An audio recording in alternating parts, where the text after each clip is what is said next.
Hi Capricorn. Welcome to your February reading.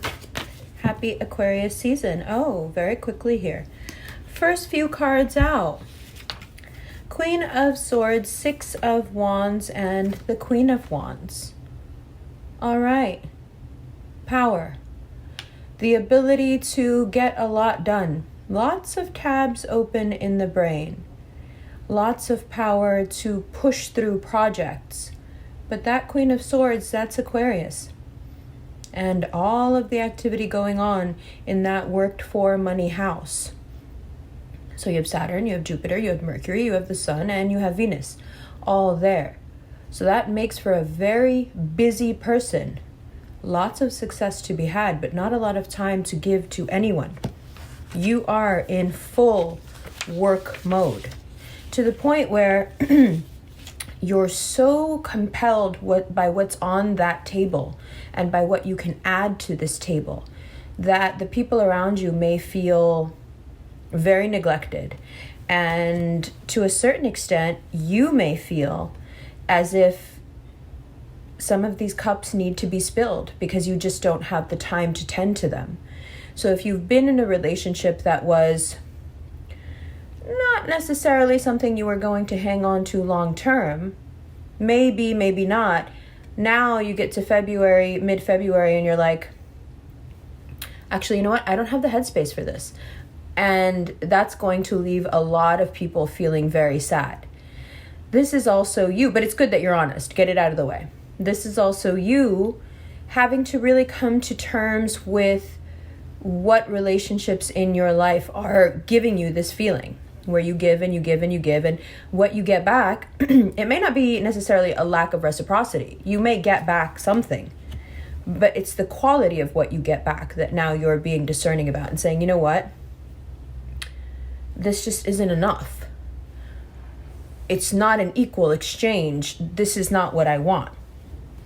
And then below that, we have the World card and the Queen of Pentacles.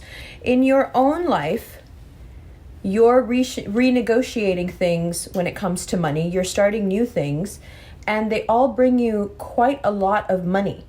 But wait on this until after the 25th so it can move very freely and just flow.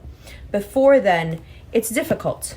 It's difficult because so much wants to be torn apart, broken down, gotten rid of, because it's just clogging up everything. There's no reason for those people or those situations to be in your life. Again, it's nothing personal. It's just that when things pick up, when you're in this money mind, when this is what you care about is gaining material wealth and that's where you're focused, these distractions, even the romantic distractions, they all seem so destructive to you. Because it's like, why aren't you realizing that I have something really important to do right now? You're not leaving me much choice but to kind of bring this tower moment upon you because you're not understanding that I don't have, it's about having the energy to engage in the thing and you just don't have it. So, for you, that Queen of Pentacles is about amassing that wealth.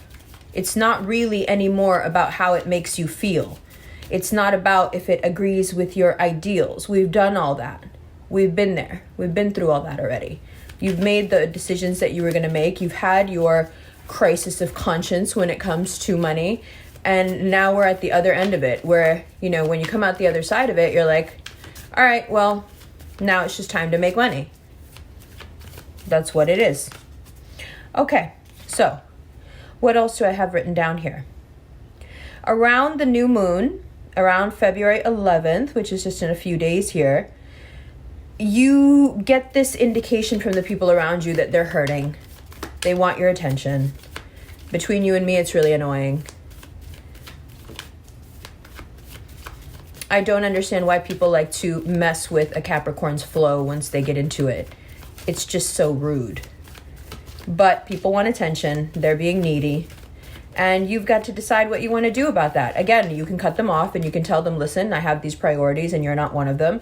Or you can give them the time that they want. Either way, someone is going to hurt. You see what I mean? Either it's you taking time away from what you Either it's you taking time away from what you want to do, in which case this is you, or it's you telling them, listen, this is just, I don't have time for this right now. I'm sorry. Like, I have too much other stuff going on. I just can't do this right now, in which case it's them. This is happening to a lot of people in your life who thought somehow that they had a claim on you. Now, this worked for money house, Aquarius, with all this activity, it's going to give you like a compulsion to want to risk to gain greater reward. They say, what do you got to do to win big? You got to lose big. You got to lose big to win big. Don't play to win big, because you're going to lose big. You want to be money-minded, you want to be focused on that, that's fine, but don't be foolish. No speculation. It's a bad time for that. It's not a smart thing to do right now. All right. Now, here's a bunch of cards. Let's see. The Seven of Swords, the Hierophant, and the Moon. Where does your hard work pay off and where does it not? Where do you put in the hard work and it just gets swallowed up? Who even knows where it's going? No results are shown whatsoever. Where do you put in the work and it pays you huge dividends? The difference between these, that full moon illuminates it. And you can see very clearly around the 12th, 13th, okay, this where I'm putting my energy, this doesn't work at all. This where I'm putting my energy, this is quite wonderful. It's really a great time to consolidate all the ways that you make money, all the people you make money with, all the people in your life in general that keep you from making money or push you to make money. See everything through the lens of this, and you can quickly sort out your priorities. Now, you're going to have these sticky moments where people will show up with their feelings, wanting attention. You handle that however you want to handle it. I don't think you want to know how I would handle it. It's just so annoying. Now, what else I have written down here is that you should postpone your money decisions until the 25th.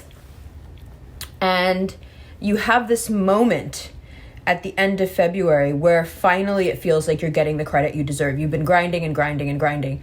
And then at the end of February, there's this moment where somebody says something or somehow some moment happens where you feel this really important pat on the back.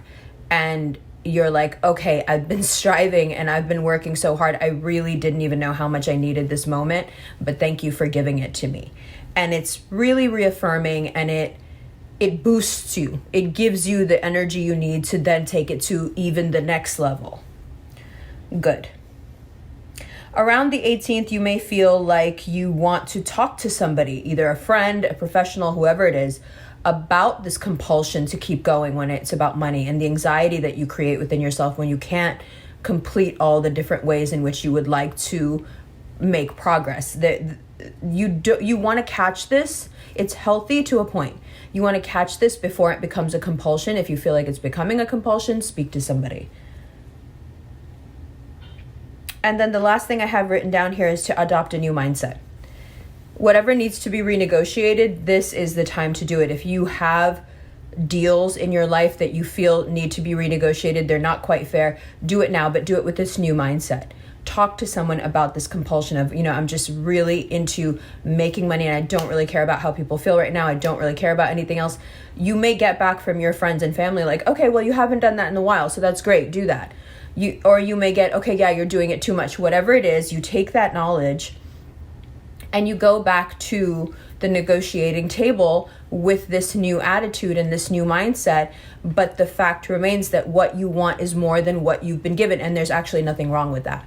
So after having done all the hard contemplative work over the past few months, for you to now stand in your power and say, I've thought it all through. This is what I want. This is what I don't want. And I want more for this. It's absolutely fine. And when someone stands in the way of this progress, I feel bad. If you're a cross watcher, just don't get in Capricorn's way right now. It's nothing personal, but don't make a nuisance out of yourself, because they have a very heavy energy in that Aquarius sector. They really need to focus on work. If you make yourself a nuisance, you will get left behind or you will get dropped, and it won't be anybody else's fault. It's not even your fault. It's just what the planets are doing. Give them space. And you take the space. Love you. Let's look at these cards. Also, this is your date look. This is your Valentine's date look. I mean, there's a red lip. Hi, Capricorn. Welcome to the second part of your reading. So, here we go. That Queen of Swords there, it's worth noting that you're going to be a little bit sharp, especially around that Saturn-Uranus square. But it's so positive for you because it's this forward progress. Six of Wands, and it's the kind of forward progress that's very obvious to everyone. It's public success. Now, the Queen of Wands and the Magician is about growing your power, growing your influence, and doing so through learning, through broadening the toolkit, but also paying due attention to the skills you already have. Perhaps you want to brush up, right? This ties into a bigger theme for February and into March, which is that there were things that you thought were how they should be. That was the best option. That was the best way to do it. That was the best that it could look. Whatever it is. And in February, you evolve a little bit more again.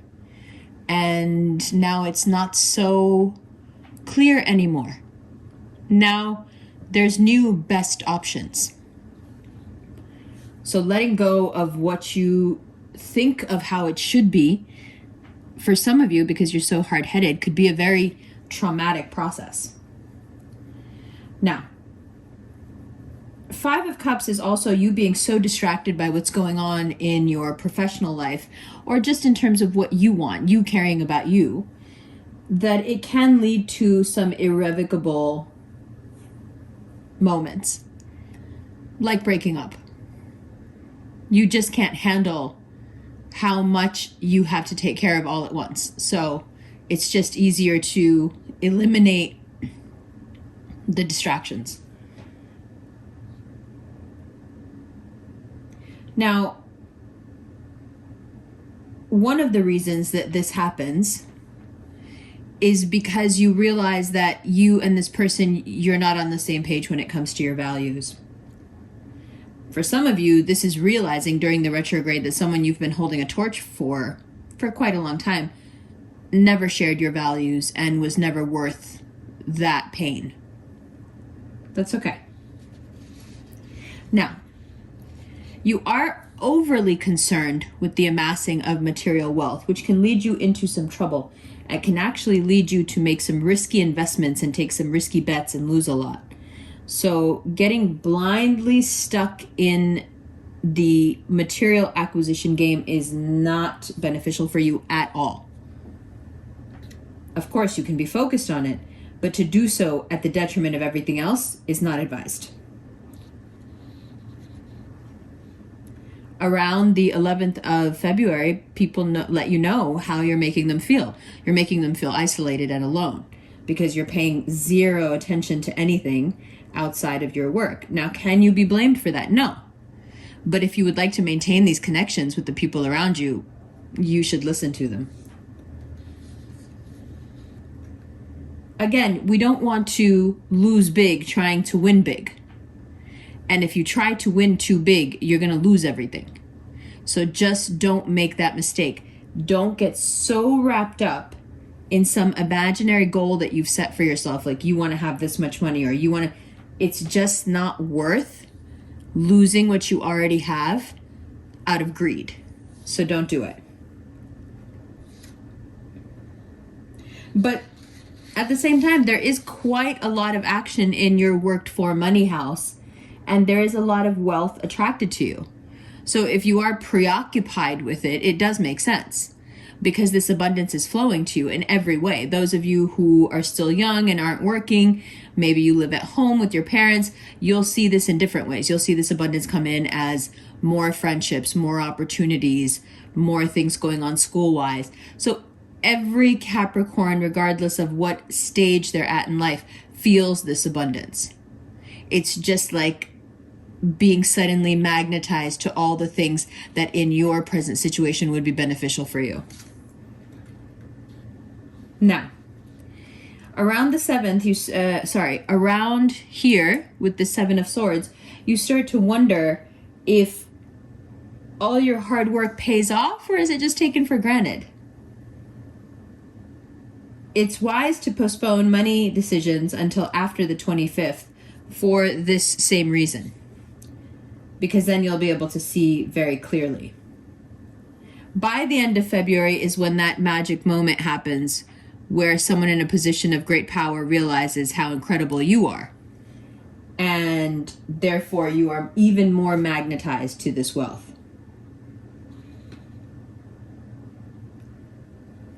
If by the end of the month you can't seem to get over this compulsion to keep acquiring material wealth, you may want to speak to somebody just to illuminate parts of this that maybe you don't have full grasp of. Sometimes others can see things a bit better than we can about ourselves. And lastly, this month forces you into March to adopt a new mindset. What used to be the best isn't the best. What used to be enough isn't enough. What used to be tolerable, you just don't want it anymore. And whatever isn't being reciprocated, it just no longer holds your interest at all. It's past being sad about it. It's boring. And that's good, that's healthy. So overall, even though there are some dips, it's a pretty positive month because you come to all these realizations and set these new standards. Good. Well, all right. In the extended, we'll take a look at that Magician, that Queen of Wands, the Queen of Pentacles, the World, the Hierophant. We'll go through and actually clarify all of them. And we'll look at the 12 signs and how they interact with you. That video, that reading, the extended reading of this will be available on Vimeo, and there's also a PayPal link below. If you're interested in a 7 to 10 minute recorded reading, click on the Cameo link below. If you prefer an interactive live video chat reading, check out the Chatelize link. And if you're interested in a full moon satsung on the Lunar New Year on February 12th, check out the Eventbrite link below. If you happen to be in Miami over Valentine's Day, we're having 2 events, one on the 14th and one on the 15th. Those links are below as well. And last but not least, if you're interested in the daily astrological transits and how they apply to your signs, come join the REVFAM at the Quietest Revolution on Insta. It's a lot of fun. Love you, love you, love you. I'll see you in the extended right now.